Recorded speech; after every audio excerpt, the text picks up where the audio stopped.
While exploring the ship, I came across a behind-the-scenes production tour. Unfortunately, I wouldn't become Diamond until after this cruise. So naturally, there was only one way in. I had to sneak in. I just had to act like I belonged there and make sure I did not seem completely confused by everything happening around me. But plot twist, apparently I was close enough and they welcomed me in. I'm the stage production manager of this fine venue. I oversee all the live entertainment on board, the music, any of the live shows that we've been putting on, all the headliners. I just came from Icon of the Seas. A little bit about me. I worked at Marvel Studios. I worked in The Walking Dead, Guardians of the Galaxy in Atlanta. I am one of the few American production managers in the company. I'm from Atlanta, Georgia. And before I started working with the company, I actually am a Diamond member. So we've been cruising since I was 4 years old. We're the highest you can at Carnival. We're Diamond here. And I think we're now, I don't know, we're Gold and Virgin, something like that. But I no longer get my points. But it's okay. I don't get my free alcohol. So how this one's going to work, this one is going to be a reduced one, as my normal one, just being fully transparent with everyone. I normally do about an hour tour. This one's only 30 minutes. Today is my opening night of West End to Broadway. We have a brand new cast on board. You guys are very lucky to see this transition. This will be the first show they put on with this new cast of all 12 singers and dancers. We've been installing the show for the past 2 weeks. This is the opening night tonight at 7 and 9. So because of that, I can give you guys a tour of my stage and my wigs. But the dressing rooms are currently a shambles. We have an entire costume team on board right now doing repairs and modifications of all the costumes. So we're doing about 10-15 minutes of questions and answers. Get you guys on stage, kind of show you guys around the stage, the automation, and all that fun stuff, and then get you guys back in, and so any last questions you guys might have. But yeah, if you guys have any, also this is Tiffany. She is my direct assistant, my head stage staff. She helps me out with any kind of technical issues with my team, because I do have, on this ship, thankfully, it's a small team. It's only about 8 of us for the technical side, 12 cast, 20 musicians overall, so about 45. Not too bad. On Icon, I had a team of 157 black shirts. Wow. So we have 4 managers split 157, and that's not including the 120 cast members, I think it was 100 musicians. So on this class of ship compared to Icon, it's night and day. It's been a bit of a vacation comparison. A little chill, yeah. Yeah, does anyone have any questions they want to get answered about any of the shows, the process, headliners? It can also be anything about the ships, because I know more than just the theater. If you have any questions about Diamond status or anything like that, you can answer. I got good job security. There's only like 6 Americans in the company. What made you switch from that class to this class? I had no choice. Okay. So no, I do have a say. Like my next contract, I will be back to Asia. I kind of choose ships based on itinerary. I was supposed to be on Utopia leading the theater for this contract. However, the person who was supposed to come here quit. And I was the only one local, as one of the few Americans that could fly within 1 day's notice on my vacation to cover this contract. Then XYZ happened. I've been here 7.5 months. Normally, my contract as a manager is 4 months on. It's 4 months on, about 5-6 weeks off, and we kind of jump around. Now I've been here 7.5. I will be signing off, I hope, sometime in April. But I got extended 1 more time. It's good for them. It's good for them. But yeah, I have a say in the matter. It's just like my cast. The cast can audition for any shows they want. Once they get into the system, they're pretty much locked in. We auditioned 32,000 people last year for the 2025 season. And we only have 12 casts right now, 6 of which are new royals. So 6 got through. We're trying to get them while they're younger, like in the 18, 19, 20. So that way they have a longer longevity with the company, they can stay in longer. But a lot of times you can request for itinerary, or you request for your shows. I don't really care what shows I put on. Like I just did The Wizard of Oz for 4.5 months on Icon. That was a fun show. But I care more about the ports. I like to travel. I lived in China and Japan for 2 years. So I choose ships that have a good itinerary, if I can choose. The cast choose roughly the same reason, but they like more contemporary shows. The singers like more updated shows. The ones here, these shows on this ship are about 22 years old. The same costumes for the past 22 years. We update them as we can. We replace what we can, but we maintain the best of what we are able to. Because they're 22 years old. They're older than some of my cast members. So we have to be very specific. Yeah. Yes. Yeah, so half of my cast tonight are brand new to ships. Not even new to company, but new to ships. So we're gonna have a slideshow before the show starts to kind of go over all the cast, the headshots, the bios. A lot of them are straight out of college, straight out of like dance performance school.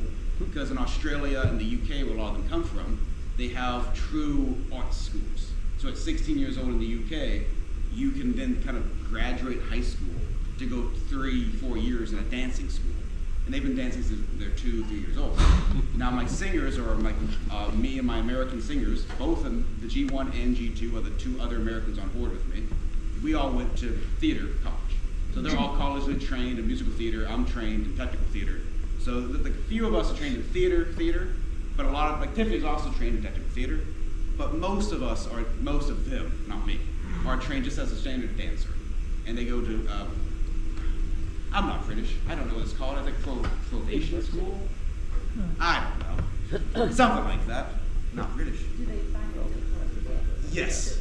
So it kind of just depends. It's a very big shoot. And that's why the install's so important.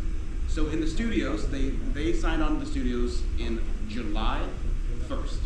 They signed on this ship. Nope, this is the wrong cast. I've been here 2 casts now.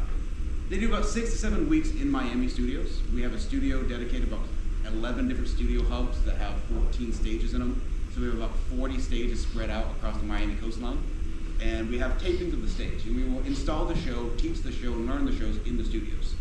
But the challenge of an install, in the studios, you just have mirrors and tape and music, right?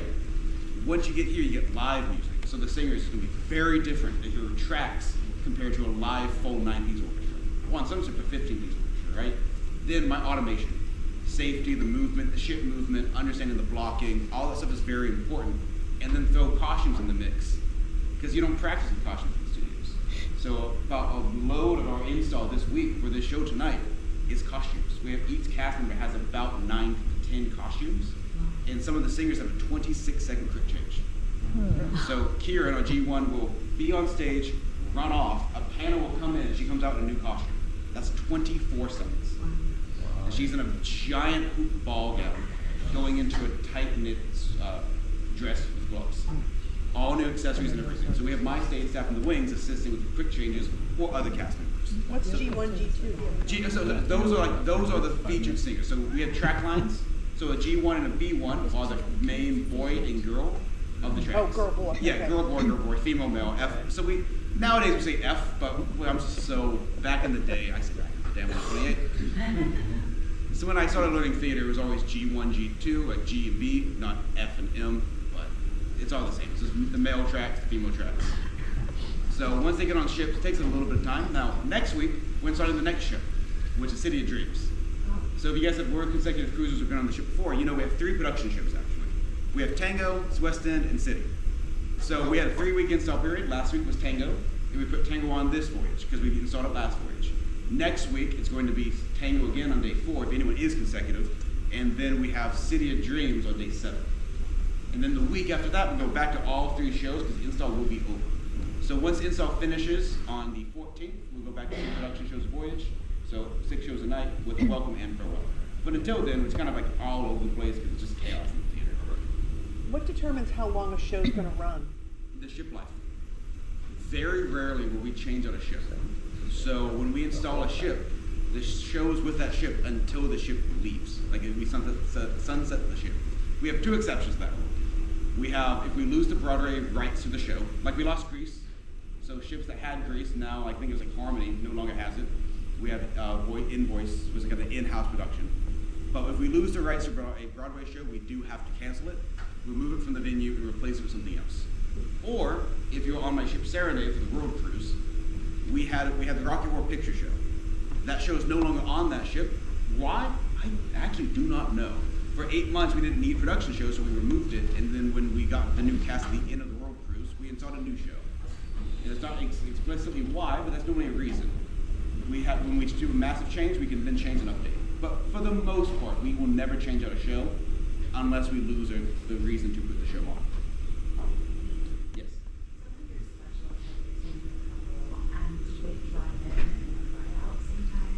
The Tango couple is very specific. So, like, also my headline is first. Camilla joined yesterday. Juan joined the day before. He joined the day they performed. Now, with that, sometimes like Francois or my acrobatic duo, they've been here 2 months. They stay in a guest cabin. I allocated to them. The tango couple signed on last week with the new cast as well. They'll be here 3.5 months, and then they sign off, and I get a new tango couple to learn the show with my current cast. So they have different types of headliners. They are from Argentina. They are professionally trained Argentinian dancers. Same with the maestro and the bandolio. So all 4 of them are specifically trained from Argentina special cast dancers or performers. But their contract is heavily reduced in comparison to my actual cast. So they're kind of like an implanted, this is a headliner production show. We have a few across the fleet as well. If you see on Icon, we have Starburst. A lot of our ice shows are headliner shows created for the ice cream. So like stuff like that, yeah. But for the most part, headliners cycle on a weekly basis. Yeah, any last question before I get you guys on stage for a few minutes? If someone's like sick or injured, is there a backup, or how do you deal with that? That's the trouble. So on a bigger class ship, we can kind of get through it because we have more venues that can cover. Now on this class ship, we are a 1 venue vessel. With that in mind, cabin plate allocation is very limited. So all of the singers have an understudy in the cast. If my boy 1, Tyler, is out, we have Fede, a dancer, who can step in. We have a sick track that we use if we need it. We don't have them yet because we haven't installed the shows. But if we have someone that's sick, we'd have an understudy of the cast go in, wear their costume, and lip sync to all the vocals. Now, if a cast member is sick, we would just re-block the show. Now, with that being said, I don't have anyone to replace myself. If I am sick, there is no show. If I lose a stage staff, we are a tight 6 team. If I even lose 1 person, I can't put the show on because it would be too much. It would be unsafe. With the cast, we can make it work. So for like me and my technical team, there is no show without a tech team. If I lose my light tech, my sound tech, or stage staff, I have no eyes, no ears, no lights, no sound. You work sick. So you work sick. Sadly, I try my best to get through it. Because on ships, medical is very specific. Because the outbreak prevention plan, we have USBH standards. We can't just report. You got to be creative. Now, has there been times that I should not be up my perch and I'm struggling to get through it? Absolutely. But the show must go on. And then the second the show's over, sure, I pop a few medication pills and pass out. But the show went through. Now, it's just a dangerous thing. It's a tough one. On bigger ships, as a production manager, we learn other shows. So if I'm in the theater, I learn the ice show, or I learn the 270 show. In that case, I can do my show, run to the next venue, do that show, run back, do my show again. Because that way there is always a show. On a small ship, they don't really have that luxury. They don't really think that far ahead. They just assume, oh, you can put the show on. It's not that simple. They don't know the theater. A lot of people on ships don't understand theater, which makes it kind of trouble. Yeah. No worries. What about the diving show? Do you do that too? I've done an aqua venue on Elevation before. I was just curious if that's a whole other. So I could be like, my next contract could absolutely be an aqua venue. I can either do the robots, the diving light, or all the automation. It just depends. Now, with the aqua venue, there is special training needed to run that show. But like right now, with how the ship's moving, there would be no show. So as it stands right now, we have a show easily tonight. This is nothing. But for an aqua venue, even a 1 to 1.5 degree tilt, which for on the stage would just be no heels, an aqua venue, that 30-foot diving pool would now be about 6 feet. Because when the water moves, we cannot dive. That is why we cancel the shows like that. Now, it could even be a spontaneous gust of wind, and the ship is steady, but every 5 or 10 minutes, the ship will do like this. There's still no show. It's just too unsafe. Because at the end of the day, I don't want to have someone dive from 55 feet into hard concrete, effectively. So, for that sake, we cancel it. Now, what's very nice about the Icon class is it's on a gyroscope now. So the entire aqua venue is elevated off the ground. So it's being held up by these poles that gyrate. So now, if it is slightly rocky, the venue itself is steady. It costs a lot of money to do that, I'll tell you what. But it does make it a lot more consistent. Do show stops still happen? Absolutely. I don't think in my 4 months on that ship, we didn't have a single voyage where the show did not get postponed. Granted, we have like 12 showings of the water show. One of them is bound to get postponed. But it does happen. It does, at the end of the day, happen. But we have about 15 minutes. Let's get on stage. Can I ask one more question? Absolutely. What do you do if a show is like we were just on Oasis and Yeah. Cats, which we saw, but a lot of people don't seem to like that. Will I agree. so will they try and do something else or get a new? No, so just Cats stay with is such an iconic show with the company and in general. They will never get rid of that show. Oh.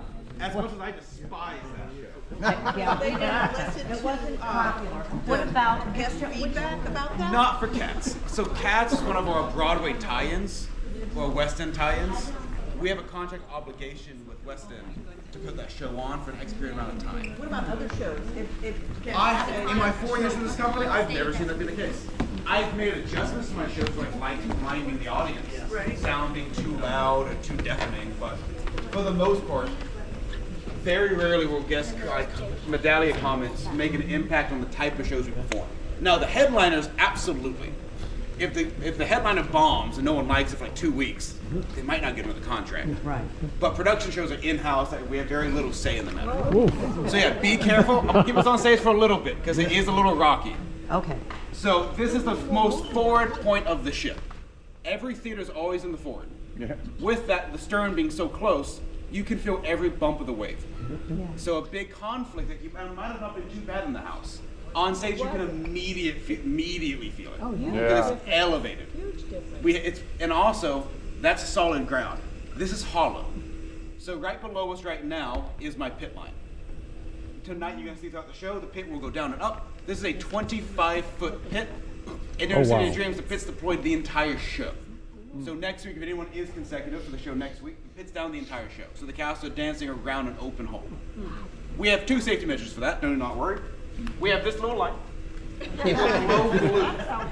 That line will glow to kind of give a hard outline of my stage. Also, we have a net. About 2.5 feet down, we have a solid net that has a weight pole of 1.5 tons.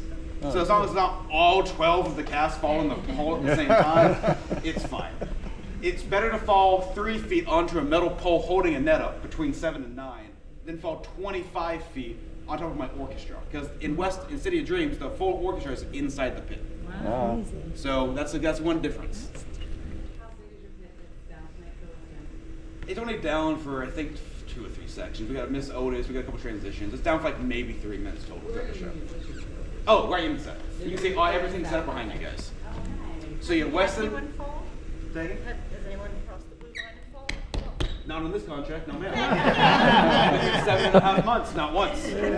I have fallen in it, but I was supposed to test my equipment. So I fall with a purpose. They have not fallen by mistake. You don't go. Now, has it happened? Absolutely. If anyone has seen I Fly, it's All right. where they jump off the plane into the foam pit. They've missed it before. That it does happen. Accidents do happen, but it's very scary. We do a shows up rehearsal and practice rehearsals constantly to make sure we're all safe and secure. But on my stage, we have, like I said, my pits. We also have my lifts. You've seen it on Tango a little bit, and you see tonight. We have my lift that can go up to 25 feet. So while this can go down 25 feet, this can go up 25 feet, almost to the line. I haven't taken it that high. I don't need to take it that high unless I'm doing maintenance. So tonight we have constant movements with the set, makes a bridge. We have gotta get embarrassed. We have safety measures because as well, lifts going down, I don't want your feet to get chopped off.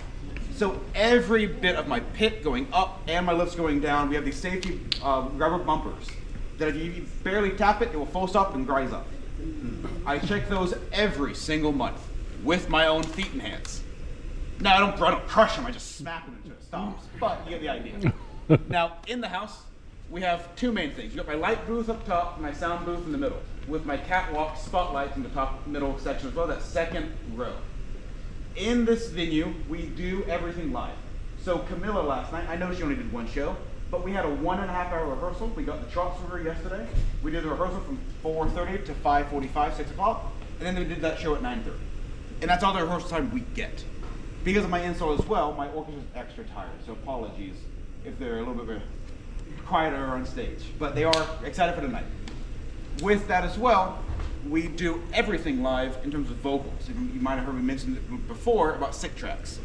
We don't have sick tracks currently. I will say that with my full chest. We haven't had the chance to record them yet. How we do sick tracks, if the singer cannot sing but can still be on stage, we will record their voice at the peak. So most likely tonight, we will be recording for their sick tracks. Because we will be in the event, like next week, they cannot sing or their voice gets sick or something happens next time we do West End, we can still put the show on. Because a lot of times they're fit to move, they're fit to move around, they just can't sing. And if that happens, we do have the sick track. If we do our job correctly, you guys will never know we're using the sick track. However, orchestra. We do have sick tracks for the orchestra. When we do rehearsals, we use it with the tracks so the cast will know what it sounds like if someone's missing. If my drummer is out of the show, and there's a drum line throughout the entire show, you will know darn well that he's not here. But the show must go on. We do not have swings, like I said earlier. It is very tight-knit, and we do what we can to put the show on. And then now, in the theater, we have to be very conscientious with space. If you see right here, that's actually the full ship, you can see in the wings, of my other show that we do not have this week. We have an entire ship collapsed and built into the side of the stage and into my wings. All of my automation is tucked up until deck 7.5. So this venue goes deep high. So if you live on deck 7 or 8, 9, you will see there's like no cabins for a good chunk of the hallway. This is why. All of my racks and all of my automation kind of clip through up until about deck 8, right under the bridge. That's why the captain doesn't like me doing stuff at 2, because it's like international nap time, and his cabin is right above my theater. But he's a nice guy, so it's fine. So I will take you guys a little bit to the wings and then back to the seats for the last couple minutes. Okay. Cool. It's going to be a tight fit. Does this look like your? I know. Remember the stage from the last time we were here?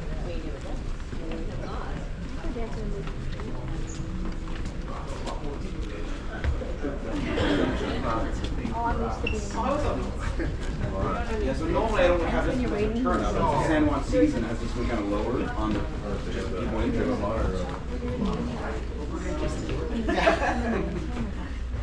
So normally I'll take you guys backstage all the way to the dressing rooms, but like I said earlier, it is a tornado of fabric and bits and bobs. So for y'all's own safety, I don't want anyone to trip and fall on fabric, but we do everything we can to store stuff in the wings. Now tonight, squeeze on in. I know it's a tight fit. I know it's a tight fit. So tonight, we do what's called presets for the show, and the cast will do most of the quick changes back on the wings, on this side and on that side. And every inch of this floor will be costumes. So they have to prep everything and layer it in such a way that they can quickly jump in and change. So like a Tiffany will be on the wing to help quick zip, tie, and clip to make sure they can get on stage quickly. Now, we do everything smart. And what I mean by that, everything is designed for quick changes. If it's a button, the button is fake. It is a clip or a Velcro. All of my ladies' heels and shoes, we don't have straps. We have it on elastics, and we have quick straps, quick hooks. No, we don't have to thread anything and tighten it. We can for looks, but everything's elastic. My boys, they have fake shoelaces. It's all elastic dance shoes. That way they quickly slide it in. We also do what's called layering. Tonight you see it during the show. We have a lot of my boys in the first section, and then 5 minutes later they'll be in cat costumes. How they, like 10 seconds later they'll be in cat costumes. How they do it? We layer. So at one point early on the show, a cast member might have 4 costumes on, layered thick like a winter coat. And they have to do all the choreo with that on. So that's part of the challenge. Now you also might be thinking, will they get hot? Yes, they will. If you are in the front row tonight, that is the splash zone. I'm not gonna lie to you, this is a new cast, so they're very, their stamina is still being worked on. They will get hot, they will get sweaty, so just be ready. Now, what we do to keep the costumes fresh and in good condition, we use what's called vodka spray. It is what it sounds like. It is vodka solution mixed with water, about a 20 to 80 ratio. 20% vodka, 80% water. After the second show, we will take everything inside out and spray it down. I would show you the bottle, but I can't really find the bottle because it's a mess back there. That's cool. But it does work exactly what it sounds like. What it does, it takes all the moisture out of the costume. That way there's no mildew, no bacteria, no mold that kind of builds up from the sweat. We do wash them, do not worry. Part of the install is that that half my install team will sign on a week before we close the shows and wash everything. We have about 400 costumes total amongst 12 cast members in the backstage. Wow. So we'll do everything we can. We do everything we can to make sure the costumes are fresh, in good condition, clean it, bleach them, brighten them up for this new cast. That way no one's like hopping into an old raggedy costume. But again, these are 22-year-old costumes. So we have things on our rotation. We're very lucky to have a washer and dryer up in the boot, up in the top area that I maintain, that my cast can use. We use a lot. We use detergent. We use smell-free detergent because we don't want any kind of smells to kind of deteriorate the costumes. All of my cast must not have cologne and perfumes on because again, those small chemicals can slowly erode and destroy costumes, especially at this type of quality. So it's very important that everyone's very base and neutral. So that's very important. But we do a very good job keeping them in good shape. We have a costumer. We have 2 casts that are costumers and 1 person who are wigs. We actually have over 75 wigs in a cast of 12. Wow. Every woman on every show has a wig. The boys got lucky. They have no wigs. But for this show tonight, every single section the girls will have a different wig for this show. This is the big show for costumes. If you guys love costumes, this is a collaboration of all West End and Broadway. We have about 15 different Broadway shows and West End shows mixed together seamlessly. So that's why a lot of costumes are being used. But yeah, let's go back into the house for about 2 or 3 more minutes to answer any last question you guys might have. Get you guys off the stage since I know it's a little rowdy. Is it Aida?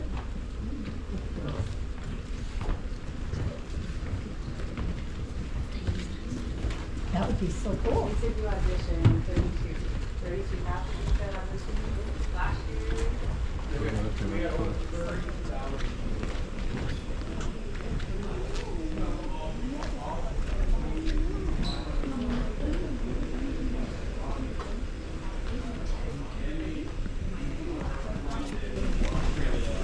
Waiting to go on. Feel like you're about to leave? Or you're no, you don't. Oh, yeah.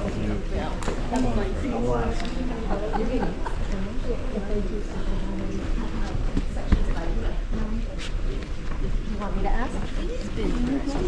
Of what? Is it? Yeah. Also, this is my light technician, but he's my head, sound, and light. He helps me oversee all the technical elements throughout the ship.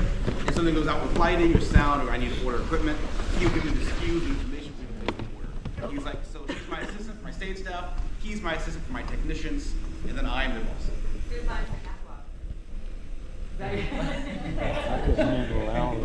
He sends all my stage staff go do. Now we do spots with other divisions as well. I get my musicians to do it sometimes. My youth staff, my crew staff, they go up there and do. I have Nola train them how to do it. If a fire happens up there, we have actually. If you see, there's a little red like cheese wheel looking thing. That is the emergency descent device. It's really fun. I test it once a contract. You strap it around your waist and then you jump in. Awesome. It's a lot of fun because I always don't know that thing's in good order. So there's a very good chance I will just plummet. It hasn't happened yet. But I love heights, so it's okay. It's all right. It's fine. I'm young. I can answer 40-foot drop. Yes. Can your assistants talk about themselves a little bit, like why did they get involved in this and where they're from? Yeah, of course. Let me stand up so you can see me. All right, my name is Nolo. I'm from South Africa. So yeah, like Hunter said, I do major light, but we have a sound technician. But as a head sound and light, I look for both aspects. So my main thing on the theater, my booth is up there, if you see the glass there. So during the shows, I'm always up there. And then this whole rig here, these are my babies. I have to look after them. If one goes out, I have to maintain and fix it. Because most of them, we need them for the show. All these lights are very important for the show. Yeah. And Tiffany. Well, now I'll stand up too because I feel pressure too. I'm Tiffany. I'm from Mexico. I'm very happy to be here with you guys. And a little bit about me. I just graduated last July from college. Like Hunter said, I studied like technical theater. And I don't know, I'm here because it sounded like the perfect mix to travel the world while doing theater. And I just love it. It's like best. This sounds like an advertisement, but Honestly, the best job ever. I love it. I love everything to do with sound, with light, with costumes. Back home, I usually do like performer stuff and also technical stuff. So I don't know, it's pretty fun, and thank you for asking. And so both of you learned on the job, or was there, how did, you know what I mean? Alright, okay. For me, because now she did the education background, me, I went to also a technical school in South Africa. So I was specializing in light, but during your first year, you have to do all of them, all the 7 elements, costume, sound, makeup, everything. But for me, I chose light. So from there, I graduated as a light technician. And then when I signed on the ship, I was a stage staff, like actually. So I was a stage staff before, and then I told them, me from home I do light, so I can show you, I know the job. And then they put me to a test in 2024. I was on a law of the seas. So on the contract, I was promoted to a technician. So all of my coming contracts, I do as light. Just like my sound tech, Marty, he just was my stage staff 2 months ago when he signed on. But I needed a sound tech. He said he could do it. He's been doing amazing. I promoted him about 3 weeks ago to be a permanent sound tech. I was a stage staff when I first joined the company. So just like Tiffany, she wants to be a production manager. In about a year, she could probably be one. But 4 years ago you were stage. Yes. When I first joined the company at the end of COVID, I was stage staff for 1 year. Give or take about 1.5 contracts because I was a stage staff, and then due to needs of the company and other situations, I got promoted. And then for about 3-ish years now, pushing on 3.5, I've been production manager. Yes. You're doing the theater part and the dancing part. Now, do you have to work other places on the ship also? Thankfully, no.